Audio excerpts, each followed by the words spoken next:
Good morning. And let me begin with something most men over 60 have never heard said clearly in a doctor's office. If you have completely stopped masturbating, not because you wanted to, but because you assumed that part of life was over, because you felt embarrassed, because you thought it was inappropriate for your age, or because nobody ever told you it still mattered, there is a very real chance your body has been paying a price for that silence. Not a moral price, a physical one, a neurological one, an emotional one. And the most disturbing part is this.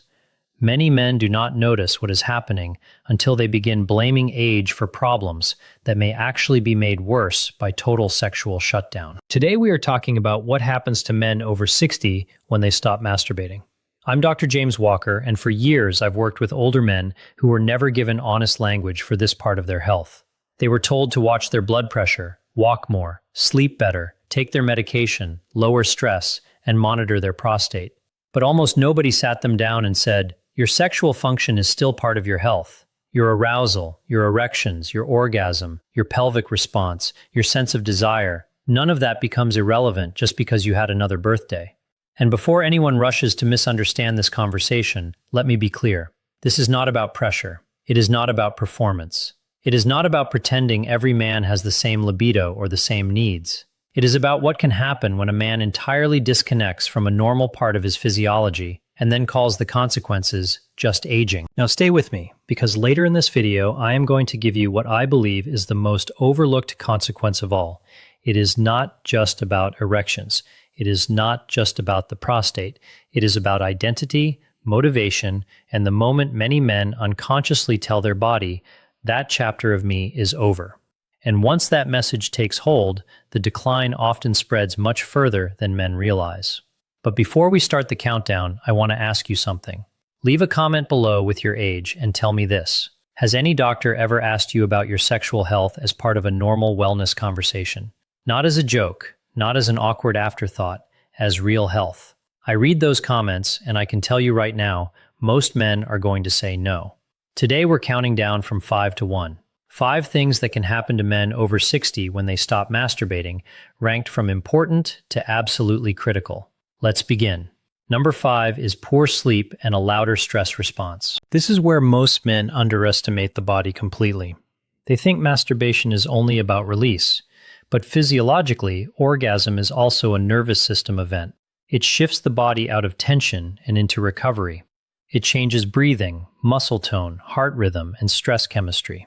That matters even more after 60, when many men are already dealing with broken sleep, elevated stress, irritability, and that strange, restless feeling they cannot quite explain. When a man completely stops masturbating, one of the first things he may lose is a natural pathway into relaxation. A lot of men do not connect the dots. They just notice that they feel more wound up at night, they fall asleep later, they wake up more easily, or they carry more agitation in the body. The problem is not simply the absence of pleasure. The problem is the loss of a familiar physiological off-ramp. Medical sources, like Cleveland Clinic, openly acknowledge that masturbation can reduce stress and help relaxation and sleep.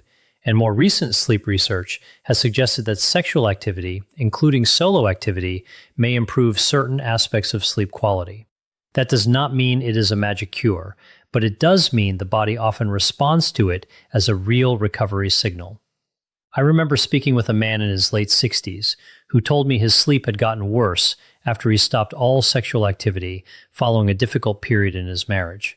He assumed the two things had nothing to do with each other. What he described was classic: more tension in his chest, more overthinking at night, more irritability in the morning, and an overall sense that his body never fully switched off. Once he stopped treating masturbation like something shameful and started treating it like private self-regulation, he told me something very simple. I feel calmer again. That matters. If you are over 60, your sleep becomes one of the most powerful predictors of everything else: mood, blood sugar, inflammation, patience, memory, even blood pressure.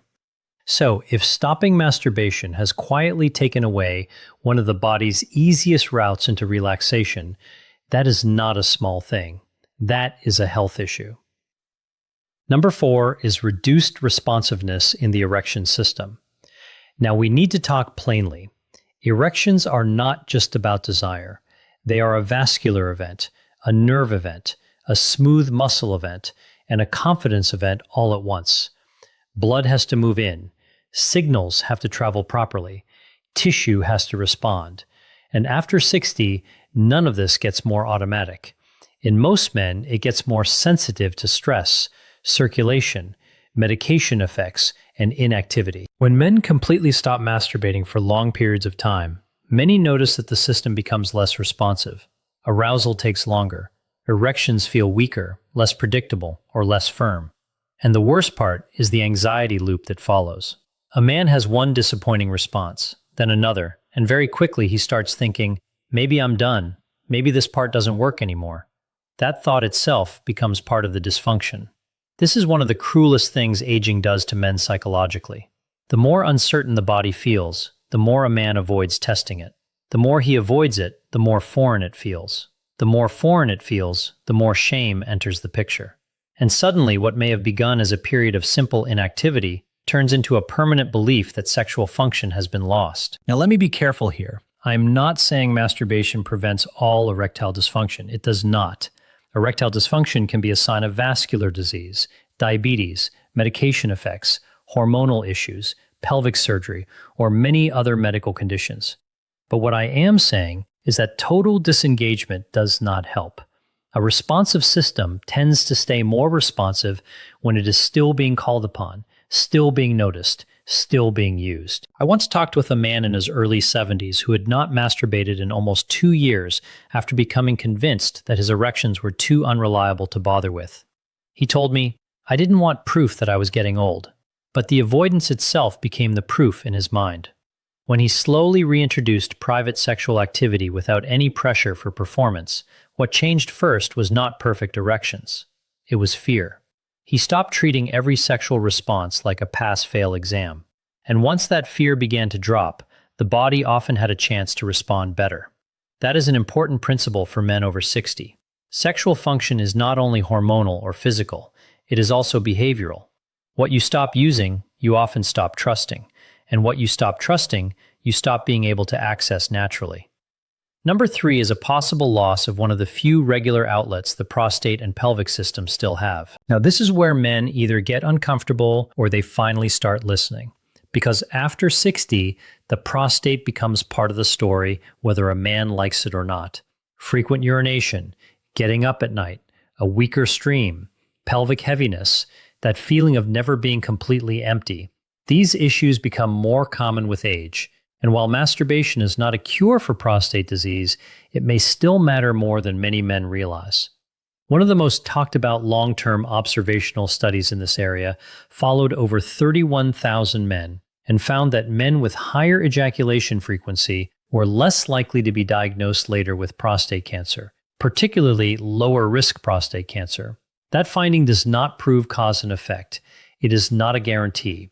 But it is strong enough that it changed the way many people think about ejaculation as something biologically irrelevant.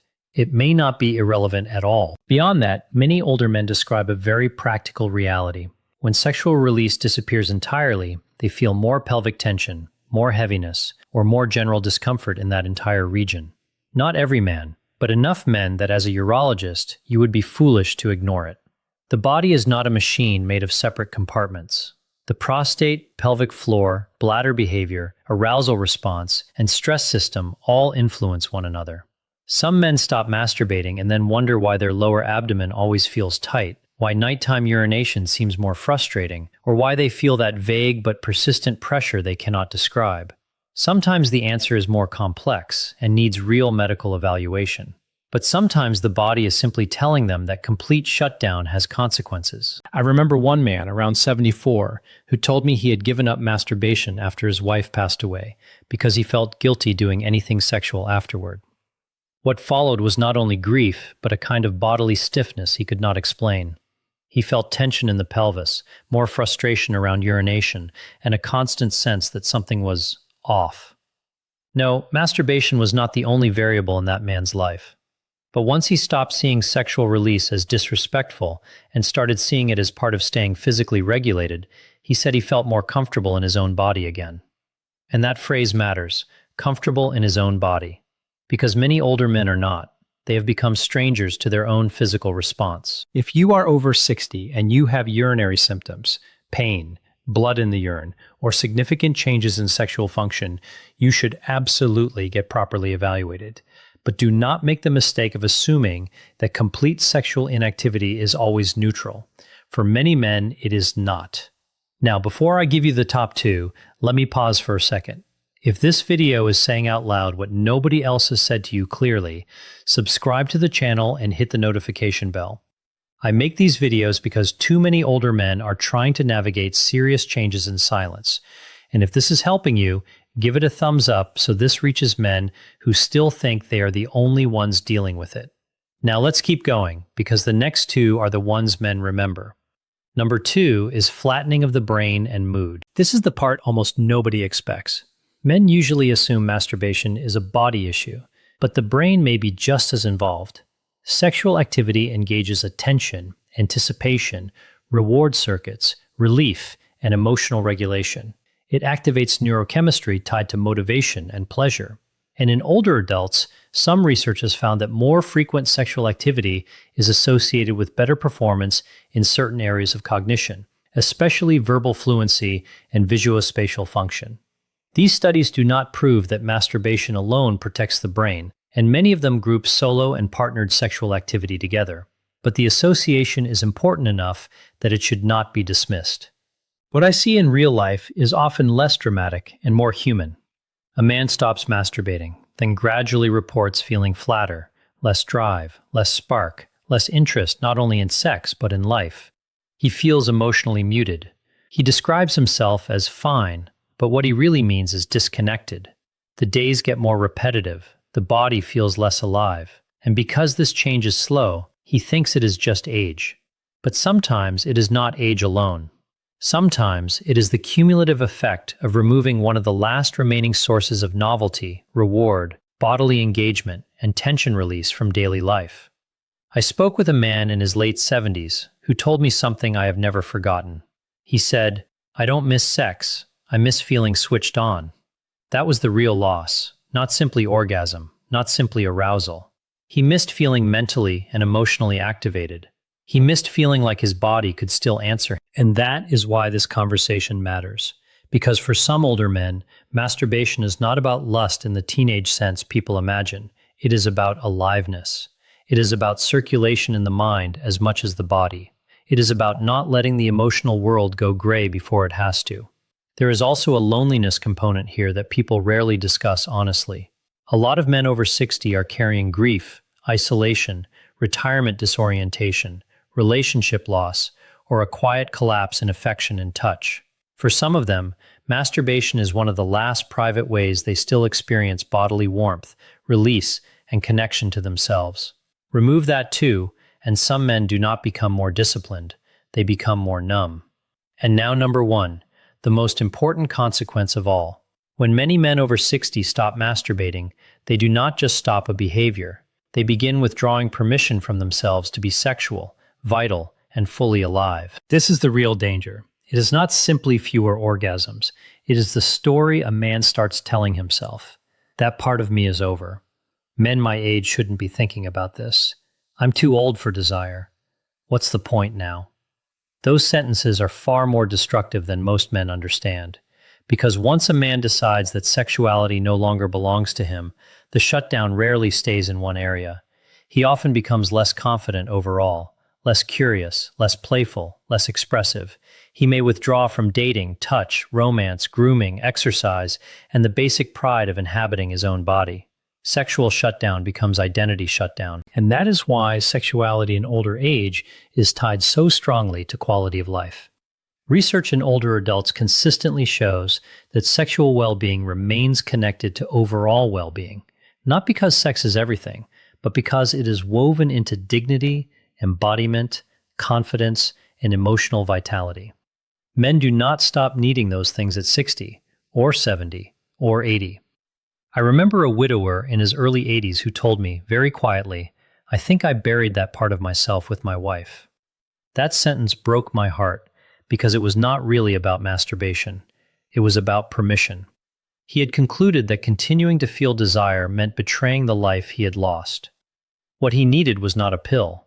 He needed someone to tell him that being alive in his body was not disloyalty, it was humanity. And that is what too many men never hear. So here is what I want you to take from this video. If you are over 60 and you have stopped masturbating entirely, do not assume that decision is meaningless. For some men, nothing dramatic happens. For others, the consequences quietly stack up. More tension, worse sleep, less responsiveness, more fear around erections, a flatter mood, less connection to the body, and eventually a deeper withdrawal from vitality itself. Masturbation is not a replacement for medical care. It is not a cure for prostate disease. It is not a guarantee against erectile dysfunction, and it is not something every man needs in the same way or at the same frequency. But when a man stops because of shame, fear, misinformation, or the belief that he has aged out of sexuality, that decision may cost him more than he realizes. Your body still responds to blood flow. Your brain still responds to pleasure. Your nervous system still responds to release. Your identity still responds to permission. That does not expire at 60. I'm Dr. James Walker, and if nobody has told you this before, let me say it clearly now. You are not too old for sexual health. You are not too old for desire. You are not too old to care what happens to this part of your body. And you are certainly not too old to stop apologizing for being human. If this video helped you, subscribe to the channel. Share it with a man who needs to hear it. And in the comments, tell me your age and answer this honestly. What is one health topic your doctor has never once asked you about, even though it matters to you more than they realize?